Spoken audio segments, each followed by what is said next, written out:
बहुत समय पहले की बात है। एक जंगल में गधे ही गधे रहते थे। पूरी आजादी से रहते, भरपेट खाते पीते और मौज करते।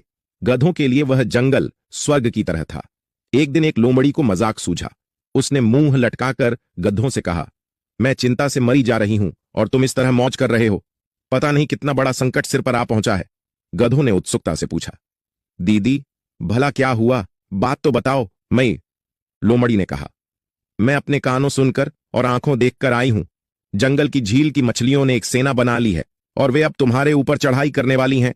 उनके सामने तुम्हारा ठहर सकना कैसे संभव होगा, इसीलिए तुम्हारे लिए बहुत चिंतित हूं।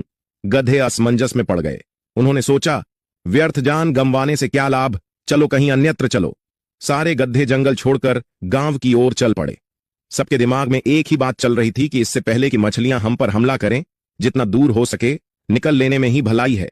और वे सब लोमड़ी को शुक्रिया भी कह रहे थे कि अगर उसने न बताया होता तो हमारा बचना भी मुश्किल ही था। जब ये सारे गधे गांव की तरफ पहुंचने लगे तो सबसे पहले धोबियों की नजर उन पर गई। इस प्रकार घबराए हुए गधों को देखकर गांव के धोबी ने उनका खूब सत्कार किया।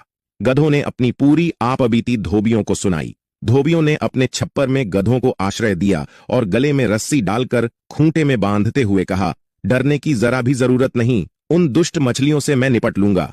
तुम मेरे बाड़े में निर्भयतापूर्वक रहो। बस। एक कौवा अपनी चोंच में रोटी का एक टुकड़ा लेकर पेड़ की शाखा पर बैठा था। एक लोमड़ी आई और उसने कौवे से रोटी लेने की योजना के बारे में सोचा।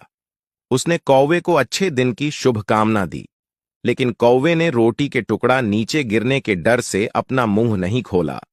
लोमड़ी ने फिर कहा, तुम बहुत सुंदर लग रहे हो। तुम्हें सभी पक्षियों का राजा बनाया जाना चाहिए था। कृपया मेरे लिए अपनी मधुर आवाज में एक गीत गाओ। अपनी तारीफ सुनकर कौवा खुद को रोक नहीं पाया और जवाब दिया, धन्यवाद। लेकिन जैसे ही उसने बोलने के लिए अपना मुंह खोला, रोटी का टुकड़ा नीचे जमीन पर गिर गया। चतुर लोमड़ी ने तुरंत रोटी उठाई और भाग गई। नैतिक शिक्षा, लोगों की बातों पर भरोसा न करें, उनके कार्यों पर भरोसा। एक बार एक किसान के पास एक बकरी, घास का एक गट्ठर और एक शेर था।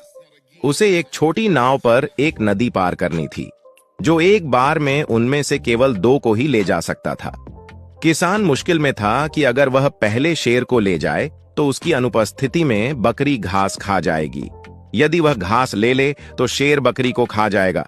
अंत में उसने सही समाधान ढूंढ लिया। उसने पहले बकरी को ले गया और नदी के दूसरी तरफ छोड़ दिया। फिर उसने शेर को अपने दूसरे चक्कर में ले गया। वह शेर को छोड़कर बकरी को वापस ले आया। बकरी को इस ओर छोड़कर वह घास की गट्ठर के साथ ले गया। वह शेर के पास घास छोड़कर बकरी को लेने के लिए अंत में लौट आया। इस प्रकार वह बिना किसी नुकसान के नदी पार कर गया। नैतिक शिक्षा, छोटी सी सूझबूझ भी आगे बहुत काम आती है।